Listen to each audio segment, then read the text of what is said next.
ito yung paraan ng kanilang ginagawa para makasakay sila doon sa kanilang mga sasakyan.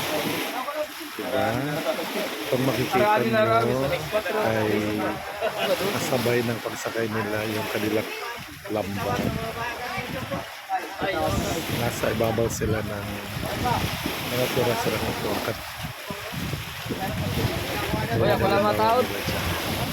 Handa na Kaya? 18 kilo na? Diyan sila pasakay. Oy, Yung iba naman nandun. Ampong. Para. Kana ba kay? Kailangan pala Ito yan. na. Taon. Tumulong taon. Okay, okay. So yan yung paraan yung ginagawa nila sa tuwing sasakay sila sa kanilang mga pangisda. No, maalon dito guys. Hoy, hoy, pala.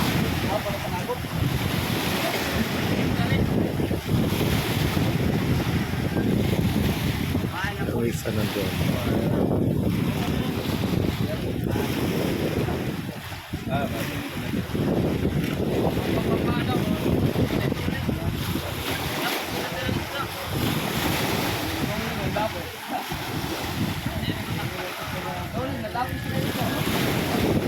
Ano ba lang yun?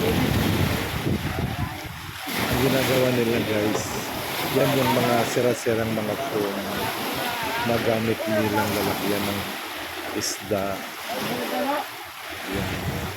So since na pwede pang mapaginabangan, yan ang ginagawa nila para may sasakyan sila guys papunta doon sa kanilang sasakyan.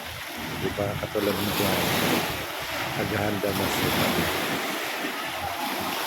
Alawan yan. Hoy, dali. Alawan yan. Nandiyan na sila. Okay, shout out sa mga viewers ko dyan.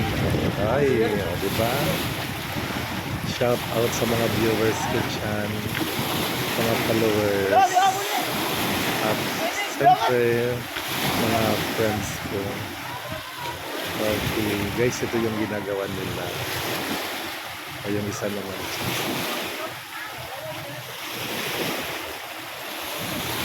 Diba? So, tatlo na sila. Sadyang napakahirap talaga ng buhay. Pero guys, alam nyo, hindi nila alimpana ang hirap, pagod. Bagkus, ginagawa nila ang kanilang mga gawain para mabuhay ang pamilya. Yan sila, di ba? Okay, yung iba pupunta pa yan doon sa kabila.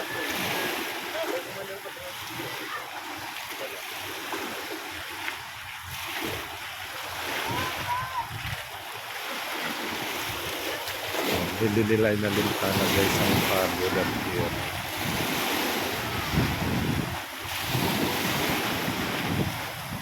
Okay, syempre guys, dito lamang yung makikita sa barangay Kasabahan, Daransang. Yung iba naman nandoon na.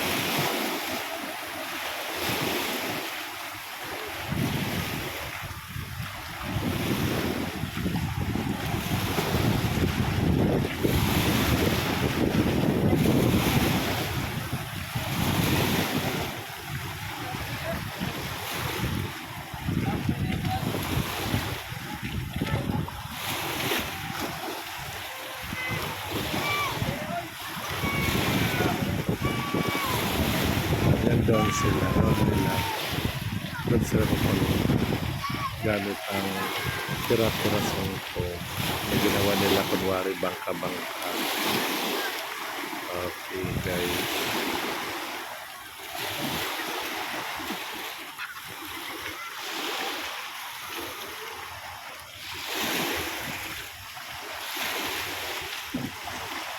yan na, nakasampa na sila guys.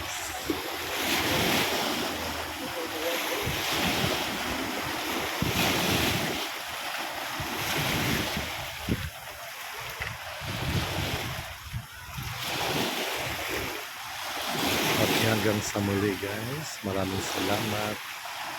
Okay, sana mag-iwan ng bakas.